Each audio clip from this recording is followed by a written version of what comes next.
Saudara-saudari, Bapak Ibu, para lansia dan para difabel. Natal kelahiran Tuhan menjadi sukacita semesta. Secara rohani, sukacita Natal begitu menyentuh hati. Tuhan turun tangan langsung untuk menyelamatkan manusia dengan cara yang istimewa. Secara jasmani, sukacita itu diungkapkan dalam kemeriahan. Hiasan Natal muncul di mana-mana. Di gereja pun tak lepas kemeriahan pernak-pernik Natal.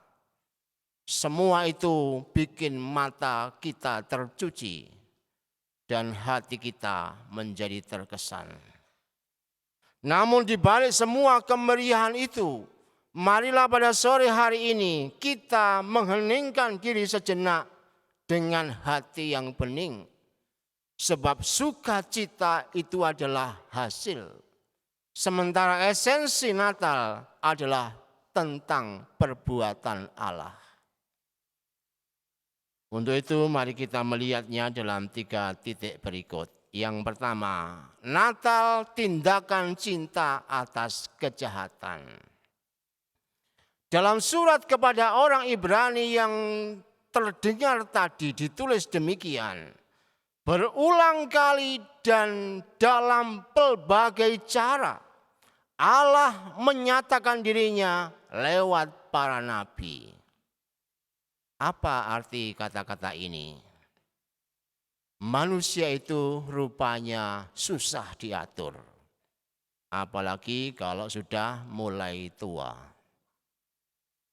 Untuk menyindir yang hari ini para lansia. Mau enaknya sendiri dan keras kepala juga keras hati. Bisa dicek di hatinya masing-masing. Injil lebih tegas lagi mengatakan, terang itu sudah datang dalam dunia, tetapi dunia tidak mengenalinya. Karena manusia suka yang gelap-gelap. Bisa dicek juga untuk anak-anak muda yang pacaran, susah untuk pacaran di tempat yang terang. Sukanya didugem kan. Nah, dugem itu mesti lampunya kelap-kelip kurang terang. Kalau dugem itu lampunya terang itu bukan dugem itu. Itu lapangan sepak bola. Itulah kenyataan yang bisa kita temukan. Tuhan telah hadir secara nyata, tetapi manusia itu tidak peduli. Tuhan itu dekat, tetapi manusia tidak merasakan apalagi menjumpai. Namun Allah adalah cinta. Biarpun ditolak, diabaikan, bahkan dikhianati, Allah tidak berhenti untuk mencinta. Meski semua cara sudah dibuat, segala usaha telah dilakukan, aneka rahmat telah dicurahkan, tetapi manusia tetap sulit mengerti. Allah tetap saja dan bahkan justru melakukan tindakan yang mengejutkan. Putranya hadir sebagai manusia yang lemah di palungan. Oleh karena itu, kalau hari ini Anda masih merasa berdosa, bersyukurlah. Berarti Anda calon orang suci. Tapi kalau hari ini Anda mengatakan, aku sudah suci, hati-hati sebentar lagi akan mati. Karena sudah suci mau apa lagi? Kalau sudah suci itu bertemu Tuhan. Peristiwa Natal adalah misteri cinta Allah yang agung di tengah kejahatan manusia. Dengan demikian, Natal itu hanya akan dirasakan oleh orang yang sungguh-sungguh tidak tahan akan derita dosa dan ingin bebas dari belenggu kejahatan. Kalau orang itu masih dalam kungkungan kejahatan, dibilangi apapun ya sulit. Hei, kamu jangan dosa, itu malah berbuat dosa. Biarpun ke gereja sama saja. Karena apa? Dirinya belum merasakan tidak tahan dibelenggu oleh kuasa dosa. Dan kalau orang itu sudah mengalami itu, Allah lewat Yesus Kristus kemudian menjadi jawaban kerinduan manusia yang ingin dibebaskan. Moga-moga Anda yang hari ini datang ke gereja ini punya kerinduan bahwa aku merayakan Natal ini karena aku orang berdosa dan ingin dibebaskan Tuhan. Dan Tuhan memang datang untuk membebaskan orang-orang yang percaya kepadanya. Amin, amin. Yang kedua, Natal tindakan melawan lupa. Seorang novelis tersohor namanya Gabriel Garcia Marquez pernah menerima Nobel Kesusastraan tahun 80-an menulis novelnya berjudul 100 Tahun Kesunyian. Dalam sebuah bagiannya diceritakan, suatu hari di sebuah kampung mendadak diserang penyakit misterius. Semua penduduk terserang penyakit lupa. Orang lupa akan dirinya, orang tua lupa akan anaknya, istri lupa kalau dirinya adalah perempuan, suami lupa akan dirinya dan pekerjaannya, merasa masih perjaka. Anak-anak lupa siapa namanya, semua jadi lupa. Sehingga keadaan di kampung itu benar-benar kacau balau. Namun ada seorang pemuda di kampung itu yang tidak terserang penyakit lupa. Namanya Agustinus Suyadi.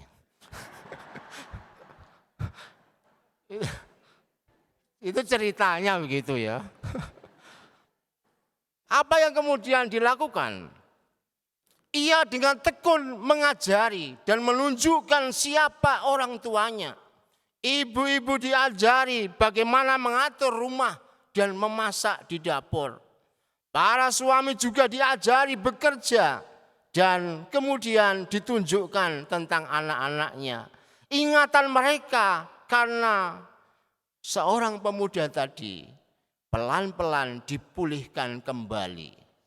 Lambat tapi pasti situasi kembali berjalan normal di kampung itu. Itu cerita dari buku loh ya, ini bukan fakta. Tetapi itu ada maknanya kalau dikaitkan dengan Natal ini. Natal pada dasarnya adalah tindakan Allah untuk menyelamatkan kita dari situasi lupa. Ia mengajari kita untuk tidak lupa bahwa kita ini adalah manusia yang berharga. Kadang-kadang kita ini kan putus asa. Aku ini apa sih? Bahkan ada orang yang tidak pede. Pernah itu saya bilang, ayo coba buka maskermu. Kamu tuh gimana wajahmu? Jangan romo. Loh kenapa masker aja dibuka? Jangan. Nanti saya ketahuan jelek gitu ya. Loh. Entah jelek, entah cantik, entah jelek, entah bagus, itu kan orang harus menyadari dirinya bahwa dirinya adalah berharga. Dan ketika tidak sadar, tidak percaya pada dirinya yang berharga itu, sebenarnya dia sudah lupa tentang penciptaan Allah. Allah membangun kesadaran kembali dan merajut ingatan kita. Allah menjadi manusia, yaitu dalam diri Yesus Kristus, untuk menuntun bagaimana cara menjadi manusia yang benar. Jadi kalau kita ingin menjadi manusia yang sungguh-sungguh, maka lihatlah Tuhan Yesus yang lahir di kandang itu. Oleh karena itu Natal sejatinya menumbuhkan ingatan kita semua bahwa Allah itu mencintai hidupku. Sekaligus berharap bahwa dengan cinta Allah itu aku bisa hidup secara baru. Di hadapan bayi kecil mungil yang tergolek lemah di palungan, manusia bisa belajar untuk hidup. Hanya repotnya di zaman sekarang itu palungannya itu bagus gitu ya. Saya tidak bau tai kambing di sini kan. Jadi memang kadang-kadang susah untuk merenungkan itu karena palungannya bagus, hiasannya bagus. Jadi kalau Kalau saya itu ya mestinya ada kambing hidup itu ada di situ gitu ya, supaya orang benar-benar merasakan bahwa Tuhan itu begitu sengsaranya begitu. Nah, kita diajak untuk ingat dalam hidup ini bahwa kita ini sungguh berharga di mata Tuhan. Dan karena itu Tuhan mau jadi manusia untuk mengajari kita. Ini loh sejatinya cara menjadi manusia yang benar itu. Poin yang ketiga, ini poin terakhir karena saya sudah dipesani, karena yang misa itu para lansia, Romo jangan lama-lama. Belum misa sudah diperingatkan itu ya. Padahal saya tidak lebih dari 30 menit. Terakhir adalah tindakan Allah menemani manusia. Allah itu tidak jauh. Allah itu dekat dalam gerak langkah hidup kita. Entah hidup kita itu manis, entah hidup kita itu pahit. Sebenarnya rasanya sama. Kalau orang sudah bisa merasakan rasa yang sama ini, berarti dia sudah berhasil. Enak, enggak enak itu rasanya sama. Rasa itu kan soal di lidah. Makan enak atau makan enggak enak sebenarnya rasanya sama. Nah, ketika kita bisa melihat bahwa di dalam situasi manis ataupun situasi pahit Allah itu ada dan terus berkarya, maka sebenarnya itu tujuan dari pengalaman hidup ini. Seorang filsuf Simon Wells mengatakan demikian. Manusia itu unggul dalam penderitaan. Begitu manusia lahir, ia terlempar dalam dunia yang keras dan acap kali kejam. Tetapi dengan lahirnya Yesus, Putra Allah menjadi manusia, keunggulan itu terlampauinya. Maka hari ini kita semua tidak akan pernah bisa mengatakan aku orang yang paling menderita. Enggak bisa. Yang paling menderita hanya Yesus. Tuhan, aku ini kok sakit enggak sembuh-sembuh. Aku ini seperti orang yang paling menderita di dunia. Enggak, masih ada yang lebih menderita dan paling menderita yaitu Yesus. Hari ini mungkin Anda mengatakan, Tuhan, mengapa tubuhku makin tua makin lemah? Ya jelas kalau makin tua makin lemah. Kalau makin tua makin kuat itu bahaya itu. Nanti istrinya bisa 2-3 itu. Ini makin tua ya makin lemah. Dan kalau kita menyadari itu sebenarnya kita melihat hari ini semua derita kita. Kenapa Yesus lahir di palungan? Untuk menunjukkan kita ini sebenarnya meskipun lahir dalam penderitaan, hidup dalam penderitaan masih tidak seberapa. Kemarin saya dikirimi kartu Natal oleh seorang sahabat imam yang bertugas di Malang sebagai dosen. Saya sungguh terkesan dengan kiriman dia itu. Sebuah kartu bergambar seorang bapak yang hanya pakai sarung. Lalu di gambar itu bapak itu meniup seruling di depan anaknya yang lumpuh di kursi roda.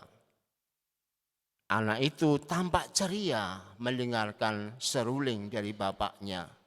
Kemudian memedahkan tawa yang kuat. Di balik gambar itu ada tulisan yang ditulis oleh teman saya itu. Natal, kelahiran Yesus adalah musik yang didendangkan oleh Allah bagi umat manusia. Terutama yang kecil dan menderita. Untuk menemani mereka agar tergelak tertawa, sedikit bisa bernyanyi, dan bahkan bergembira menari. Teristimewa pada sore hari ini untuk para lansia dan difabel. Percayalah Allah lahir sebagai manusia untuk Anda. Ia ingin menemani Anda di masa-masa semua semakin menjadi kurang. Makin tua itu semuanya makin kurang.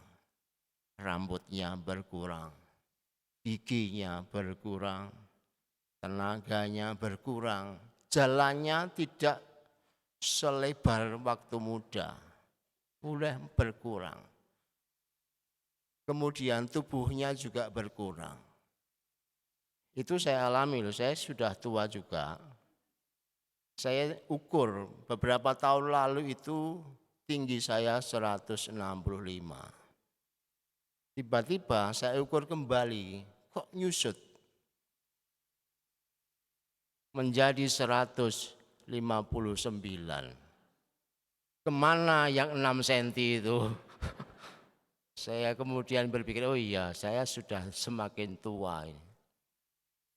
Nah, Natal itu mestinya menggembirakan para lansia. Ia ingin bersama kerapuhan dan keterbatasan Anda sehingga ia lahir di kandang. Hari ini Anda diajak berbahagia bersama dengan dia. Jangan menyesali kalau sudah tua atau difabel. Sebab Anda berharga di mata Tuhan sampai Tuhan harus menderita dengan lahir di palungan. Semoga peristiwa Natal ini menjadi kekuatan baru bagi para orang tua, para lansia, dan para difabel.